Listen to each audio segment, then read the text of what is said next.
ඔයා කවදා හරි හිතලා තියෙනවද අපේ ලස්සන කඳුපන්ති අතර තියෙන සමහර ගුහා ඇතුලේ අවුරුදු දහස් ගණනක් තිස්සේ නොනිවි දැවෙන පහන් තියෙන්න පුරුවන් කියලා? මිනිස්සු කියනවා සමහර රහස් තියනවලු. ඒ රහස් එළියට එන්නේ මුළු ලෝකයම අඳුරේ ගිලුණු දවසට විතරයි කියලා. අද මම ඔයාට කියන්න යන්නේ මීදුමෙන් වැහුණු දුම්බර කඳුවැටිය පතුලේ අමතක වෙලා ගිය එක පුංචි ගමක වුණු අදාහ ගන්න බැරි සිදුවීමක් ගැන. ඔයා සූදානම්ද Tamanගේ අතේ තියෙන පුංචි පහන් සිලුවකින් මුළු ලෝකයකම ඉරණම වෙනස් කරපු එක නිර්භීත කොල්ලෙක්ගේ කතාව අහන්න? එන්න මාත් එක්ක මේ ඒ මායාවේ ගමනේ ආරම්භයයි. ඒ කාලේ දුම්බර කඳුපන්ති කියන්නේ හරියට දිව්‍ය ලෝකයක් වගේ තැනක්. හැමදාම උදේට නිල් පාට මීදුම කඳු මුදුන් වටා සලුවක් වගේ ඉතිලා තියෙනවා. ඒ කඳු පාමුල තිබුණු පුංචි ගමක කවීන් කියලා පිරිමි ළමෙක් ජීවත් වුණා. කවීන්ගේ ගම හරීම අමුතුයි. ඒ ගමට හිරුවෙලිය වැටෙන්නේ දවසකට එක පැයක් විතරයි. ඉතිරි මුළු කාලයම ගම වැහිලා තියෙන්නේ අලු පාට මීදුමකින්. ගමේ මිනිස්සු විශ්වාස කළා කන්ද උඩ ඉන්න මහා යෝධයෙක් හිරුරෙස් හොරකම් කරලා රත්තරන් පෙට්ටියක හංගගෙන ඉන්නවා කියලා.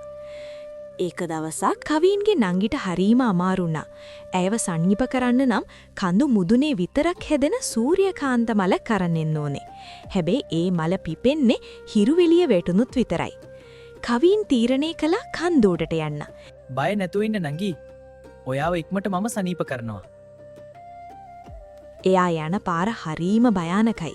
ගල් පර්වත අතරින් රිංගලා සීතල දිය දහරාවල් තරණය කරලා අවසානයේ එයා මහා ගුහාවක් ගාවට ආවා.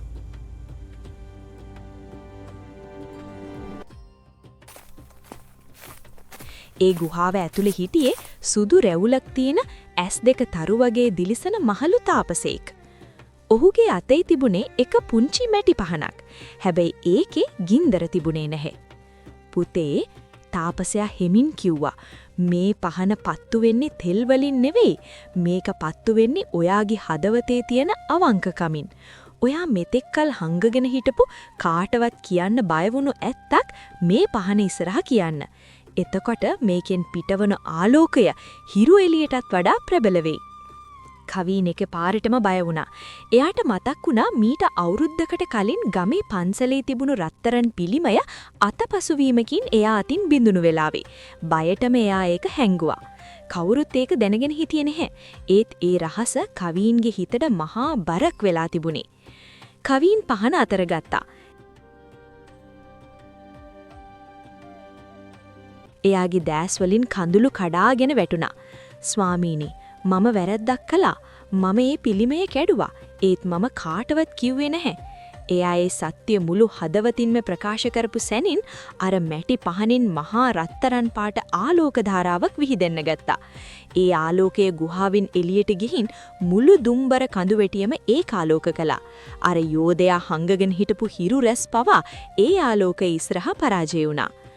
කවීන්නේ පහනත් තරන් කඳු මුදුනට දිව්වා. ඒ ආලෝකයට අර සූර්යකාන්තමල් 100 ගණනක් එක පාරටම පිපෙන්න ගත්තා. එයා මල් අරන් ගමට එනකොට ගමම ඉරේලියෙන් නැහැවිලා තිබුණා. නංගි සනීප වුණා විතරක් නෙවෙයි, ගමේ මිනිස්සුන්ට එදා ඉඳන් සදාකාලිකවම හිරුවෙලිය ලැබුණා. හැමෝම හිතුවේ ඒක මායාවක් කියලා. ඒත් කවීන් දැනගෙන හිටියා ඒ ලැබුණේ සත්‍යයේ ආලෝකය කියලා. මගේ රත්තරන් පුතේ, අහගන්න. අපේ ජීවිතේ තියෙන ලොකුම අඳුර තමයි බොරුව.